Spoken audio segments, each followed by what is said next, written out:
As president of the John Birch Society since 1991, John F. McManus is the Society's official spokesman and is frequently featured on radio and television. He has authored many books including Financial Terrorism and Changing Commands. In the following presentation, Mr. McManus exposes the treachery behind the Panama Canal giveaway and offers a solution to Americans on how to restore good government. As of December 31st, 1999, the U.S. Canal and the Panama Canal Zone have been handed over to the Panamanian government. The canal itself was paid for by the people of the United States, built by America's engineering geniuses, and constructed only after American medical experts conquered diseases that had always ravaged the area. The canal has justifiably been labeled one of the greatest accomplishments of mankind. We know that some individuals, including President Clinton, Secretary of State Albright, and numerous congressmen and senators, believe that handing over the canal to Panama is a fine idea. And there are certainly a huge number of Americans who know nothing about the transfer. Some Americans consider the arrangement to be either a monumental mistake, a blunder of immense proportions, or prime evidence of stupidity at the highest levels of government. But there are still others who see a much darker aspect of this betrayal of American interests. It is those interests, political, military, and territorial, that have actually been betrayed by our leaders. These are leaders who at the same time claim that our national interests are being well served by military adventures in Bosnia, in Haiti, in Somalia, and elsewhere, and who continue to support the presence of U.S. forces in South Korea, Japan, and numerous other places throughout the world. In many cases, it should be known, our forces have even been placed under UN command, even with foreign officers as their commanders in the field.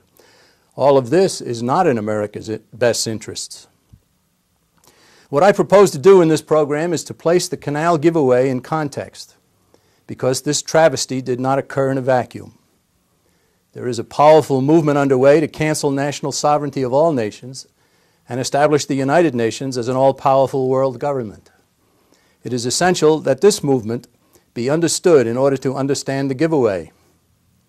Where such a goal has in the past been shadowy and difficult for many to grasp, today is spoken of quite freely. In 1992, for instance, then Secretary General of the UN, Boutros Ghali, stated, "The time of absolute and exclusive sovereignty, however, has passed. Its theory was never matched by reality." And in January of 2000, his successor, Kofi Annan, the current Secretary General, enthused that state sovereignty in its most basic sense is being redefined by the forces of globalization and international cooperation. Well, it ought to be obvious to anyone that national sovereignty is their target, and world rule by the UN is their goal. Support for the United Nations and its parade of leaders comes from our government, and it must be ended. But beyond mentioning that necessary action, we are here to speak about the canal. Some of the history of this man-made wonder must be considered.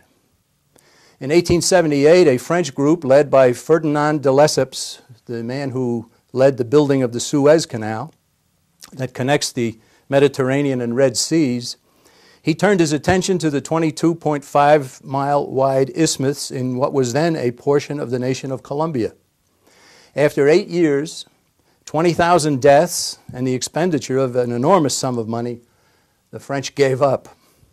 Still, however, the obvious advantage to shipping of having a waterway connecting the Atlantic and Pacific Oceans at the midpoint between the two American continents spurred our own government to investigate the possibility of taking over the project. In 1902, Congress passed the Spooner Act, authorizing the President to acquire a zone for constructing a canal. One of the first fruits of that act saw the U.S. purchase everything the French had left behind for $40 million. Early in 1903, there was no nation known as Panama, the area in question being a province of the nation of Colombia. Secretary of State John Hay and his counterpart in Colombia crafted the Hay-Herran Treaty. It called for a 6-mile-wide zone under joint U.S.-Colombian sovereignty, payment of $10 million to Colombia, and an annual future payment of $250,000 to that nation. That treaty was ratified by the U.S. Senate, but it was rejected by the Colombian government, mostly over issues involving its own constitution. So the Hay-Herran Treaty died. And when it did, the people living in the Panama District of Columbia revolted. They wanted a canal through their region, correctly expecting that it would be an economic boon. The U.S. welcomed their rebellion, supported the breakaway, and steered the new nation into existence. Before the year 1903 ended, Secretary of State Hay negotiated a new treaty with the Republic of Panama's representative, Philip Bonal Varela. It stated in part, "The Republic of Panama grants to the United States in perpetuity the use, occupation, and control of the width of 10 miles across the Isthmus of Panama." It further noted that the sovereign rights, that's a quote, granted in the treaty existed to the entire exclusion of the exercise by the Republic of Panama of any such rights, power, or authority. That was ratified by both nations before the end of 1903. The terms "in perpetuity" and "to the entire exclusion of any sovereign rights by Panama" are easily understood even by a youngster. And the Hay-Bonal-Varela Treaty was then properly ratified by both nations. As part of this treaty, the United States paid Panama $10 million and agreed to an annual payment of $250,000, a figure that has steadily risen into the millions. Then we paid Colombia $25 million, and as mentioned before, the French company received $40 million. Also, we paid all private property owners within the canal zone for their holdings. The U.S. actually paid for the land 4 times. The entire monetary cost before the first American worker ever arrived on the scene was $163 million, a huge sum in those days. By the time the canal was completed, the U.S. had spent over $6 billion, more than the cost of acquiring Florida, Alaska, the Louisiana Purchase, and other territories. When one considers that one 1903 dollar was worth 100 current dollars, the size of the investment becomes dramatically obvious. It took the next 11 years until 1914 to complete the canal. American ingenuity, know-how, medical expertise, and determination had triumphed over disease, weather, terrain, and even occasional political turmoil. A ship's journey between the Atlantic to the Pacific had been shortened by 30 days and close to 8,000 miles. The boost to commerce greatly benefited the United States, but it also benefited a lot of other nations. More than 13,000 commercial vessels use the waterway every year. As for the canal's military significance to our nation, there is no question about its value. Early challenges to U.S. territorial rights over the zone led the U.S. Supreme Court in 1907, after examining all of the related documents, to rule as follows, and I quote, "It is hypocritical to contend that the title of the United States is imperfect and that the territory described does not belong to this nation." Close quote. The canal zone was as much U.S. property as are Hawaii, Alaska, Puerto Rico, and numerous other possessions. And U.S. rights to the property had been ceded in perpetuity. But the canal's value as one of the world's most strategic waterways has never escaped the attention of America's enemies. Those who would have the U.S. become merely one province in a tyrannical world government have worked for many years to weaken our country and to make possible and even reasonable the merger of our nation with the rest of mankind under supranational authority. Taking the Panama Canal away from the United States was an early goal of the one-worlders. In other words, I am saying that the loss of U.S. ownership and control of this hugely important asset did not happen because of some mistake or blunder, stupidity, or loss of common sense. It was always part of a sinister plan. And that plan has been worked on for almost the life of the canal itself. In 1939, for instance, the Roosevelt administration pressured the Senate to ratify another treaty that gave Panama an entirely new status relative to the canal zone. Provisions of the 1903 treaty allowed the U.S. to acquire land and build military bases outside the 10-mile-wide canal zone, and those provisions were canceled. Another provision of the 1903 Pact, whereby the U.S. guaranteed the independence of the Republic of Panama, was terminated. Also canceled was U.S. power to maintain public order within the nation of Panama if its own government couldn't do so. The 1939 treaty had been signed by diplomats from both nations in 1936, but it took 3 years for resistance to it in the Senate to be broken down to the point where it was ratified by that body. By then, 1939, the World Government Promoting Council on Foreign Relations had moved into the State Department and begun its domination of the foreign policy of our own nation's government. After World War II, revolutionaries in Panama, emboldened by the capitulation accomplished in 1939, generated a movement calling for full control of the canal to be shifted to Panama. Excuse me.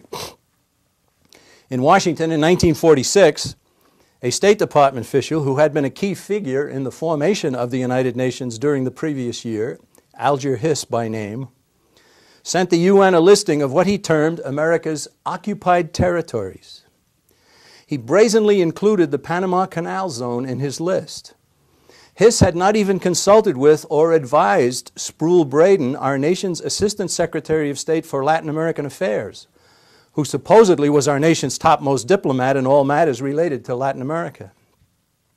The outrageous inclusion of the canal zone by Hiss in his listing of occupied territories was immediately supported by Acting Secretary of State at the time, Dean Acheson. Sproul Braden, a veteran of many years of diplomatic service throughout Latin America, found himself confronted by two sellout artists, one above him and the other below. It's worth considering what became of the three men I just mentioned, Hiss, Acheson, and Sproul Braden. Hiss, as is well known, was eventually exposed as a communist and went to prison for lying about his party membership. President Truman soon promoted Acheson to Secretary of State.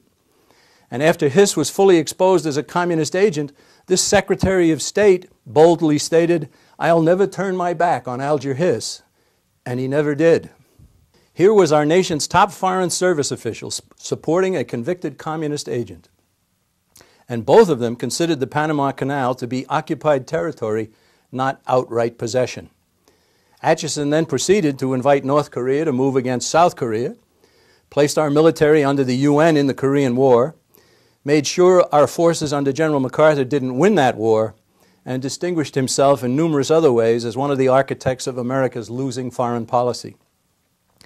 A key to understanding what Hiss and Acheson were up to is that both were members of the little-known Council on Foreign Relations. Years later, looking back on the Hiss-Acheson performance regarding Panama, career diplomat Sproul Braden stated, and I quote, "I was infuriated by the stupidity, which I then thought it was, of putting the canal zone in the category of occupied territories, but I did not realize its full significance until after Hiss's other activities were exposed." Close quote. In other words, he originally believed that the Hiss-Acheson categorization of the canal zone as an occupied territory was stupidity, but he later changed his mind and no longer felt that Hiss was merely stupid after Hiss had been exposed as a communist. 13 years later, Sproul Braden joined the John Birch Society and served as a member of our organization's National Council. And of course, the John Birch Society does not believe that stupidity is at the root of America's giveaway of the canal zone and the canal, and a great deal more. Neither Hiss nor Acheson were stupid men. Their actions constituted deliberate subversion of America's interests, a conspiracy, if that word means anything at all. The next significant move against the U.S. rights in the canal zone occurred when President Eisenhower gave in to demands by communist agitators in Panama and ordered the flying of the Panamanian flag alongside the U.S. flag in the zone. He thumbed his nose at a House vote of 382 to 12 against that very concession, and House members let him get away with it. President Kennedy then expanded the practice by ordering the flying of the Panamanian flag at every location where the U.S. flag was also flying. All of this stimulated agitation in Panama against U.S. rights. Rioting in Panama during the Johnson administration then led Secretary of the Army Cyrus Vance to go to Panama and placate further the anti-Americans with more concessions that watered down U.S. rights and further emboldened the leftists. Henry Kissinger, the most important figure in the Nixon administration, ushered in the next development. In 1973, he proposed the creation of a, quote, termination formula, close quote, to end U.S. rights over the canal and the zone. President Nixon supported the idea to the extent that he appointed Kissinger to proceed with the proposal. In October 1973, Kissinger went to Panama and met with Panama's leaders. Before too long, Kissinger had stimulated a completely false contention in the minds of many, especially those in Panama, that the canal zone belonged to Panama. And yet, the evidence was overwhelming that Panama was led by a group of communists and communist sympathizers. As the plans to divest the U.S. of the canal proceeded, Soviet Premier Leonid Brezhnev and his foreign policy expert Andrei Gromyko journeyed to Cuba early in 1974 and met with Panamanian officials and Fidel Castro. 1 week later, Kissinger welcomed Gromyko to Washington for extensive talks, and 3 days after those discussions, Kissinger again flew to Panama for a meeting with Panama's communist dictator, Omar Torrijos. The Kissinger-Torrijos meeting in 1974 produced a signing of a Principles of Agreement. It contained a U.S. pledge to turn the canal over to Panama. Torrijos had seized power in Panama in 1968, only 11 days after the legally elected government of Arnulfo Arias had taken office. He then established a repressive dictatorship, allied himself with Fidel Castro, initiated friendly relations with the Soviet Union, and outlawed all opposition. The nation of Panama was in the grip of a communist tyranny whose leaders included several individuals, including Torrijos' own brother, who were known by U.S. anti-drug officials to be shipping heroin into our country. This is the government befriended by Henry Kissinger. At the time, Kissinger was working with Ellsworth Bunker, who was functioning as our nation's ambassador at large. The two insisted that a new treaty was needed in order to avoid violence in Panama and guarantee world peace. Honesty certainly took a blow there. Whatever anti-American violence existed in Panama had been stimulated by successive U.S. cave-ins that energized the communists and the Marxists and the rabble-rousers who were given free rein by the Torrijos government.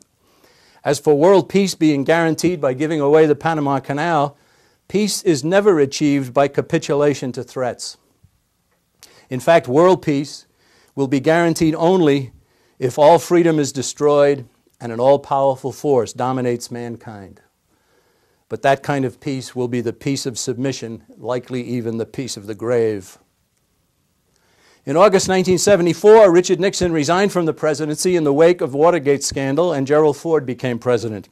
In his very first meeting with the press after Nixon's resignation, Ford dwelled at length on the importance to our nation of Henry Kissinger remaining Secretary of State. The Kissinger-led betrayals didn't skip a beat. In December 1975, Kissinger's comrade, Ellsworth Bunker, delivered a major address in Los Angeles in which he claimed, and I quote, "Sovereignty is perhaps the main issue raised by opponents of a new treaty, but it is clear under the law we do not have sovereignty," close quote. And that is a bald-faced lie. Yet there was a reason for him to engage in such dishonesty. According to the U.S. Constitution, both houses of Congress must approve the disposition of any U.S. territory. If the U.S. were merely a tenant in the canal zone, as Panamanian officials and these high-ranking U.S. diplomats were maintaining, then only the Senate, with its treaty-ratifying prerogative, would have a voice in altering U.S. status in Panama. And the Senate was widely recognized as a much more liberal body than the House. With the Kissinger pledge already on the table, Jimmy Carter and his entourage took control of our nation's government in 1977, after the elections of 1976. For Secretary of State, Carter chose Cyrus Vance, who had already participated in watering down America's rights during the Johnson administration. For his chief negotiators in dealing with Panama, he chose the ever-present Ellsworth Bunker and Saul Linowitz, a former registered foreign agent of the communist-led Chilean regime. At the time, Linowitz was also a board member of New York's Marine Midland Bank, the sole financial agent for the government of Panama in the United States. Because of Linowitz's past, and especially because of his relationship with Panama's New York Bank, his chances of being confirmed in the post by the Senate were mighty slim. So Jimmy Carter awarded him a temporary 6-month appointment that didn't require Senate confirmation. Is this not evidence of a conspiracy? Yet the Senate allowed Carter to get away with it. When the treaties were eventually signed, part of the agreement called for delivering $400 million to Panama, enough for Panama to settle its debt with Saul Linowitz's Marine Midland Bank. These establishment figures take good care of each other. Just prior to his election in 1976, Carter had stated during a campaign speech, quote, "I would never give up control of the Panama Canal zone," close quote. He also said, "I will never lie to you." And there we had 2 lies, one after the other. Immediately after his inauguration, Carter announced that his top priority in the field of foreign policy would be the negotiation of a new treaty based on the Kissinger-arranged pledge of 1974. This was exactly the opposite of his campaign promise. Polls at that time showed the American people were over 80% opposed to any surrender of the canal. Carter even shocked some of his own supporters with his complete turnabout of his oft-stated campaign pledge. It's perfectly reasonable to conclude that Carter had planned to reverse that pledge all along, and that his promise during the campaign was a deliberate lie designed to gain votes. Is this not evidence of conspiracy? By the end of 1977, a Carter-Torrijos treaty had been hammered out. Getting it ratified by the required 2/3 majority in the Senate was the next hurdle. On February 1st, 1978, Carter delivered a nationwide televised address that he called a fireside chat. It was full of outright lies. For instance, he stated, "We do not own the canal. We never have had sovereignty over the zone." In 1907, a Supreme Court ruling had stated, as I mentioned previously, the complete opposite. Its decision was reaffirmed in 1971 and again upheld in 1972. But Jimmy Carter, the man who insisted he would never lie, claimed that, quote, "the court has repeatedly acknowledged the sovereignty of Panama," close quote. That was another incredible falsehood. Further along in his fireside chat, Carter claimed, quote, "we have made an annual payment to Panama to use their land," close quote. He even referred to this annual payment as rent, while insisting that one who pays rent does not own the property in question. But the U.S. owns the canal zone, was not renting it, and he knew it. The annual payment that had been agreed to in 1903 had been honored, even increased by the U.S. for over 70 years. Carter's speech was an incredible performance.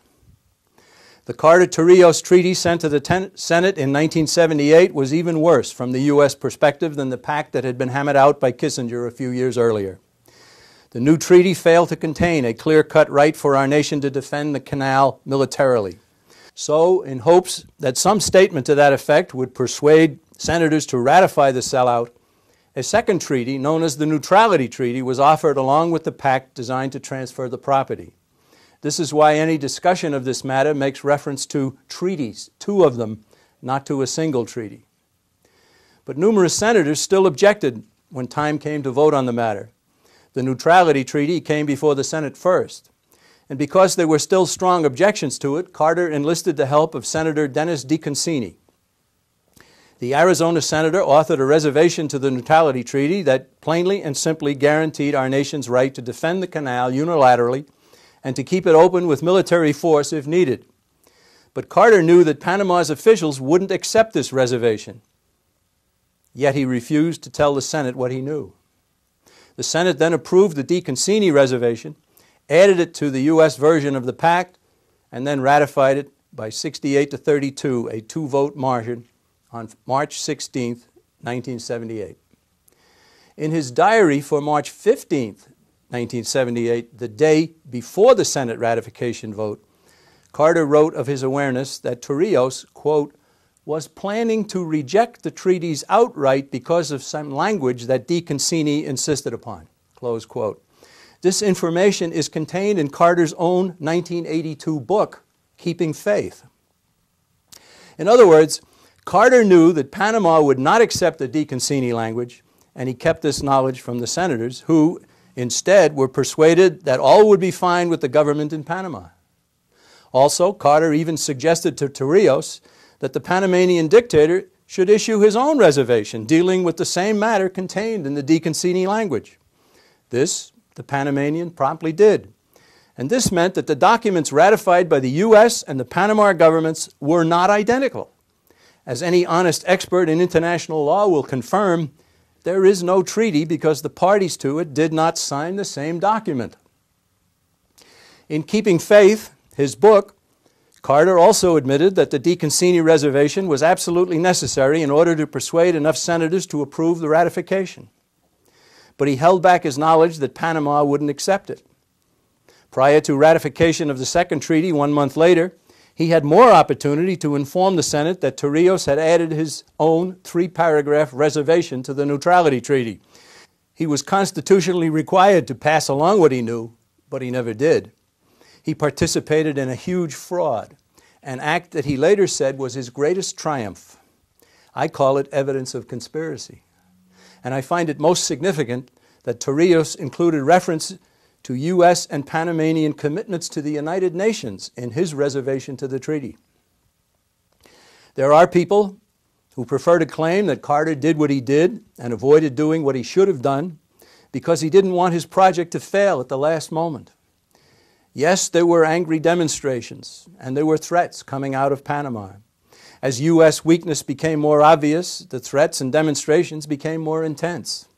After the treaties had been fully ratified, network television newsman Geraldo Rivera admitted in a magazine article that he and his video crew taped some anti-American demonstrations in the days leading up to the Senate vote.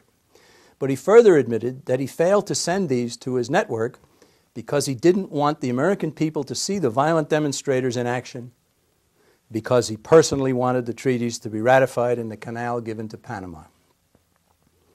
There are some Americans who will defend Carter as a peace-loving man who didn't want to see bloodshed if the treaties weren't ratified. But all of these excuses for Carter overlook his dishonesty. And they also overlook the connections of many key players in this long-running betrayal. Who were these key players? Start with Alger Hiss and Dean Acheson. Move on to Dwight Eisenhower, John Kennedy, and Richard Nixon. Continue with Cyrus Vance, Henry Kissinger, Ellsworth Bunker, and Saul Linowitz.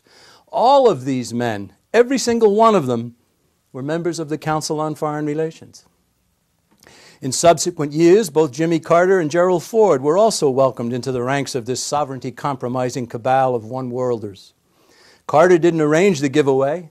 He just cooperated with the people who were really in charge. His administration was top to bottom CFR controlled, with Vice President Mondale, Secretary of State Vance, Secretary of Treasury Blumenthal, Secretary of Defense Brown, and many others who held membership in David Rockefeller's group. And Carter himself was by then a member of David Rockefeller's Trilateral Commission, a new group equally desirous of plunging our nation into a world government. Another critically important supporter of this giveaway was well-known columnist William F. Buckley, Jr. His published approval of the arrangement led several senators to state that the treaties must be okay if Buckley approved them. What they likely didn't know is that Buckley, too, was and still is a member of the Council on Foreign Relations. Opponents of the treaties at the time, back in the 70s, pointed to the communists running Panama, pointed to their close relationship with Fidel Castro and the possible takeover of the canal, not by Panama, but by the Soviet Union. And this was a valid concern back in the 1970s. Today, of course, the situation has changed. The Soviet Union is no more, though communism in Russia is still a concern. But China has moved into the Panama Canal area in a big way, into the entire nation. Let me briefly outline China's presence in Panama by quoting retired Admiral Thomas Mura, the former chairman of the Joint Chiefs of Staff. In an article appearing in the New American Magazine, of which I am the publisher, we see this top authority, Admiral Thomas H. Mura, former chairman of the Joint Chiefs of Staff. He testified numerous times before Congress about the Panama Canal and the zone, and in this article he stated the following: the Chinese penetration of Panama has been effected primarily through an entity known as Panama Ports Company, a front corporation for Hutchinson Whampoa Limited, a Chinese-controlled company owned by Hong Kong billionaire Li Ka-shing. Hutchison Whampoa is a partner with the China Ocean Shipping Company, COSCO, the merchant marine arm of the People's Liberation Army of China. The admiral further pointed out that Panama's 1997 Law No. 5 has given China power to hire pilots for ships transiting the canal, to control the ports at each end of the canal, to set the order for ships to use the canal, and additional power to deny its use to some ships. By this law, Panama has allowed China to take over former U.S. military bases in the zone. Admiral Moorer summed up his deep concern as follows, again in this article, "But my specific concern is that Beijing, operating through this company, has virtually achieved, without a single shot being fired, a stronghold on the Panama Canal, something which took our country so many years and such tremendous efforts to accomplish." For just one example of what interrupted use of the canal would mean to our nation militarily, consider a point made by retired Admiral Clarence A. Hill. He stated that logistics through the canal are an extremely important consideration. How important? The Admiral stated that a carrier's aircraft would run out of fuel in 5.5 days and out of ammunition for its planes in 3.5 days. He said it ought to be obvious that a steady stream of supply ships is needed to make those aircraft carriers effective. And he noted, supply ships have used the Panama Canal extensively in the past. Another authority, Captain Kenneth Puckett, a veteran of several decades of piloting ships through the canal, has pointed to the commercial importance of the waterway. Each year, he has stated, over 190 million tons of cargo pass through the Panama Canal. He worries about our ports, railroads, and highways that could virtually be shut down by the ensuing gridlock in attempting to get that cargo across the nation on our roads and on our railroads. What else might China's presence in Panama mean? Well, let me begin answering that by quoting something out of the Federalist Papers, written in 1788 to explain the various points in the U.S. Constitution. In essay number 8, Alexander Hamilton stated, "Safety from external danger is the most powerful director of national conduct. Even the ardent love of liberty will, after a time, give way to its dictates. The continued effort and alarm attended on a continual state of danger will compel nations most attached to liberty to resort for repose and security to institutions which have a tendency to destroy their civil and political rights. To be more safe, they at length become willing to run the risk of being less free." That's what Hamilton said. But his point in 1788 certainly applies to us today. To be more safe, men will risk being less free. But safety never follows capitulation to threats. It only stimulates the issuing of more threats. Somewhere a line has to be drawn, and the sooner the better is the way to proceed. Hamilton, of course, pointed to external danger. He never expected that internal forces would conspire with a nation like China to force Americans to accept world government instead of war or some other danger. Is China a threat to the United States? The answer is a resounding yes. But not necessarily because China has military plans to conquer our nation. The goal of those who conspire on a world level, and that includes numerous individuals from this nation, is simply and plainly a totalitarian world government. So whatever advances that goal is what we should be looking at, even while we remain conscious of China's burgeoning militarism. On September 18th, 1997, China scholar Dr. Michael Pillsbury of our nation's National Defense University testified before the Senate Select Committee on Intelligence. A reader and translator of hundreds of Chinese military documents, he stated that what he found in these documents was alarming. He told the Senate panel, "Indeed, numerous Chinese books and articles suggest an active research program has been underway for several years to examine how China should develop future military capabilities to defeat the United States." Dr. Pillsbury also commented about two developments within our nation that gave him additional concern. The first was Secretary of State Madeleine Albright's August 1997 statement to General Fu Quanyu of the People's Liberation Army of China that China was America's friend, not an enemy. And the second development that gave him concern is that there have been cuts since 1985 in U.S. defense spending by 1/3, in new weapons by 63%, and in active U.S. forces by 750,000 personnel. If the U.S. is reducing its capability to meet any military threat from China or elsewhere, and the American people are led to believe that our leaders have made a terrible mistake, nothing deliberate of course, in not maintaining a defense posture sufficient to counter any threat, then we are set up for surrender. Not defeat, but surrender. And not to China, but to the New World Order under the United Nations. So, is China a threat? Yes, indeed, because her saber-rattling and expansionist moves are legitimately frightening. China has replaced the USSR as a force that could be employed to scare Americans into accepting world government.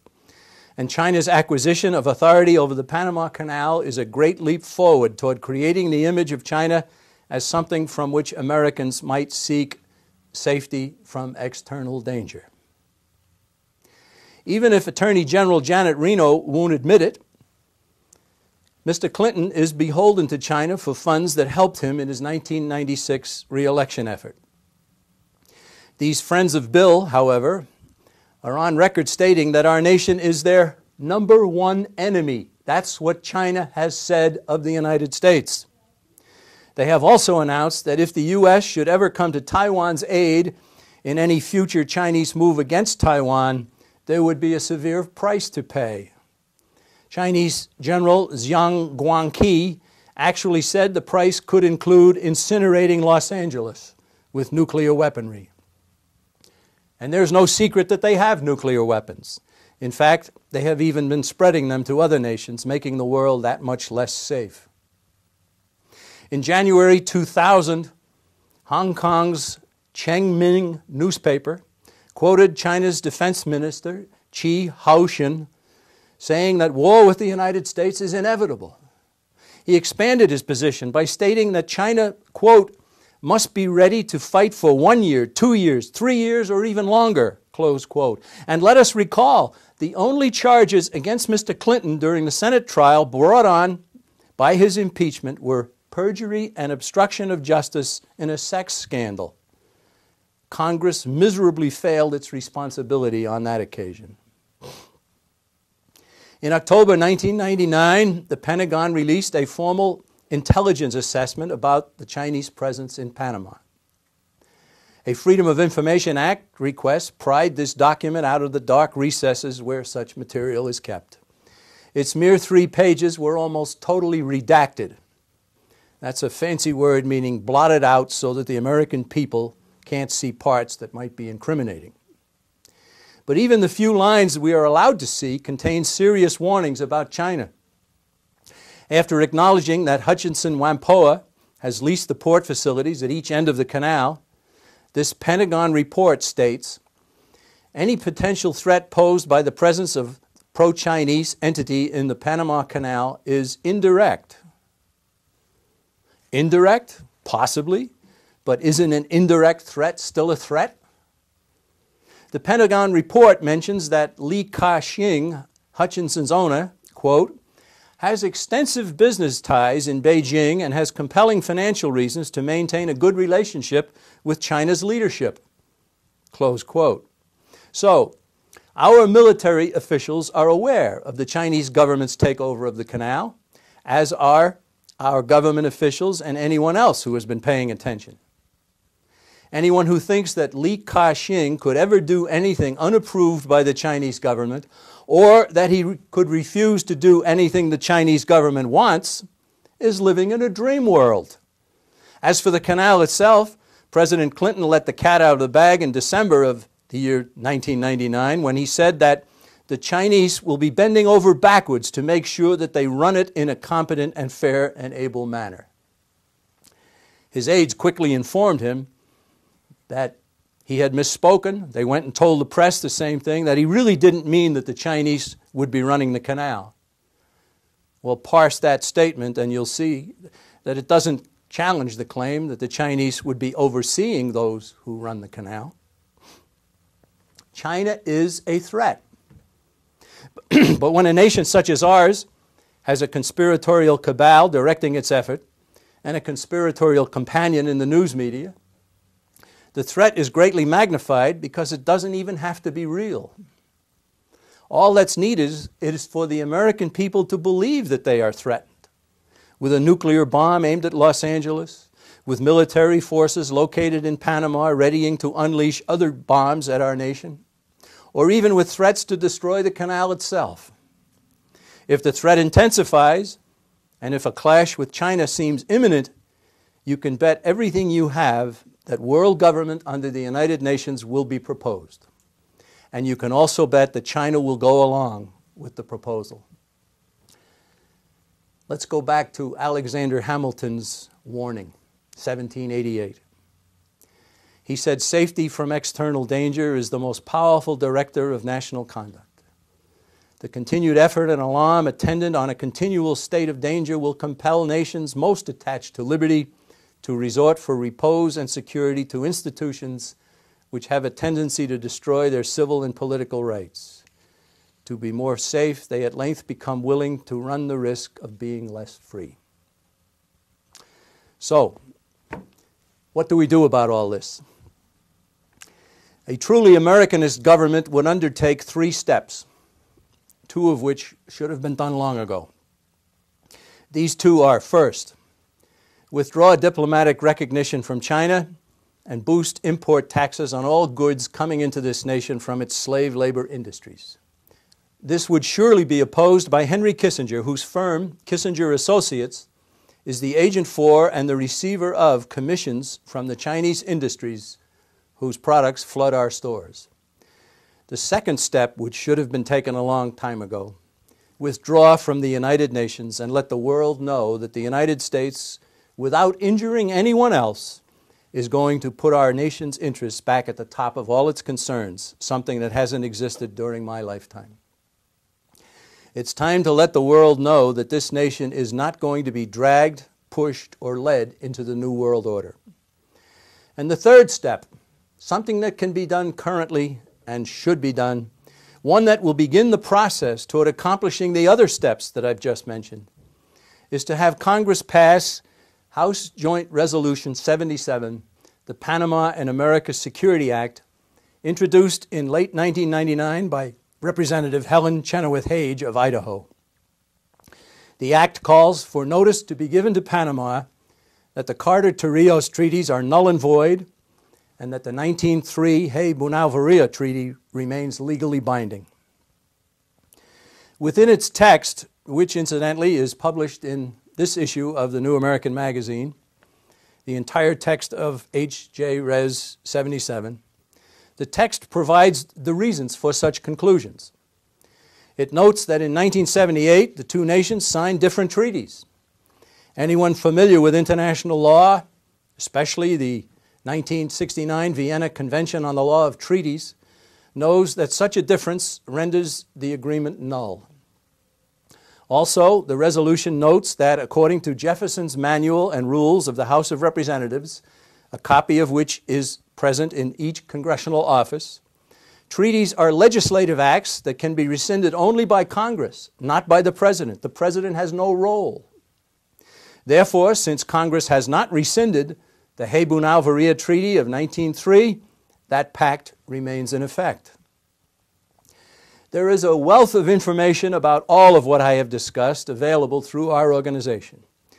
Let me specifically recommend that you help with the effort to obtain petition signatures on this petition to reclaim our Panama Canal. Addressed to your representative and your 2 senators, it should stimulate them to do what is right for America. In a few short sentences, it summarizes and asks support for H.J. Res. 77. There are blanks for 5 names and addresses. The inclusion of addresses lets the recipients in Congress know that the signers are indeed their constituents. While it is correct to indict the succession of presidents who are responsible for this monumental giveaway of a most strategic asset, Congress must share the blame. Members of Congress have abdicated their responsibilities by allowing presidents to usurp their authority and run roughshod over the Constitution. A recent example demonstrates the impotence of both houses of Congress. In 1979, after the Senate had ratified the U.S. version of the Canal Treaties, Congress passed the Panama Canal Act that required the President to submit a written report to Congress before completing the transfer. As the December 31, 1999 transfer date approached, an appeal to the courts by Congressman Bob Barr of Georgia pointed out that the required written report had not been supplied. One of the terms of the 1979 Act required the President to certify that Panama was in compliance with the 1978 treaties. But President Clinton knew that Panama had written its own version that legally renders the treaties null. He could not certify compliance with a treaty that, first of all, is legally null, and secondly, has been violated by Panama. So he proceeded to pile more fraud on what was already fraudulent. Under the guise of protecting Speaker of the House Hastert from possible Y2K-related terrorism, the White House urged the Speaker to leave Washington during the end-of-the-year holidays at the end of 1999. Then Mr. Clinton directed the Secretary of State to deliver 4 boxes containing thousands of pages to the empty Speaker's office. The material supply did not and could not comply with the requirements of the Panama Canal Act of 1979. Even those who refuse to accept the fact that the treaties are null would have to admit that Panama's 1997 Law No. 5 has violated the treaties by allowing China to take possession of many of the canals and the canal zone's facilities. In effect, the President claimed to have complied with the law by delivering a false and misleading report to an empty office. Court challenges to this outrage, including one to Supreme Court Justice O'Connor, were rebuffed by the judicial branch that refused to put a stop to this travesty. The President now hopes, a hope shared by the judges who refused to do their duty and a lot of others, that nothing can now be done because the transfer has already occurred. In other words, the law again takes second place to policy set by men. And our nation, more and more, moves toward direction by an unrestrained and imperial presidency. Obviously, the executive branch must be reined in if freedom is to endure in this nation. In January 1999, Secretary of Labor Robert Reich authored this article for USA Today newspaper. In the headline, he stated, "Congress is irrelevant." Who can deny that his assertion is increasingly correct? If it isn't treaties that are fraudulently arranged, or executive orders that are allowed to become law with the stroke of a pen, or failure to comply with congressional mandates, a succession of presidents is counting on congressional impotence. Reich said that our nation's foreign policy is being run by the International Monetary Fund and the Treasury Department. He pointed out that the requirement for Congress to declare war before we get into one has been shelved. And he said that America's domestic policy is being run by the Federal Reserve. And while Reich applauds all of these developments, every member of Congress ought to be up in arms, anxious to retake lost authority and slap down an executive branch running amok. The Chenoweth-Hage Joint Resolution gives Congress a chance to climb out of its impotence and regain its prerogatives. If Congress will pass the Chenoweth-Hage Resolution, H.J. Res. 77, it will do so because enough members are willing to buck the imperial president and his equally imperial executive branch. Nothing could be clearer than the fact that the Canal Treaties of 1978 are legally null because the two nations signed different documents. If over this issue, Congress will stand up to the accumulating power that threatens liberty for all Americans, then Congress will again realize its importance, cease being irrelevant, and start doing the job entrusted to it by the American people. Reclaiming the Panama Canal is extremely important by itself, but the benefit to our nation of having Congress reassert its legitimate power is also important. Please share this program that you're hearing with other Americans. Please get those petitions signed and shipped off to your representative and senators. America needs your help now. The Panama Canal must be reclaimed. But getting Congress to reclaim its constitutional authority and reining in an executive and judicial branch, each of which has gone amok, is a must.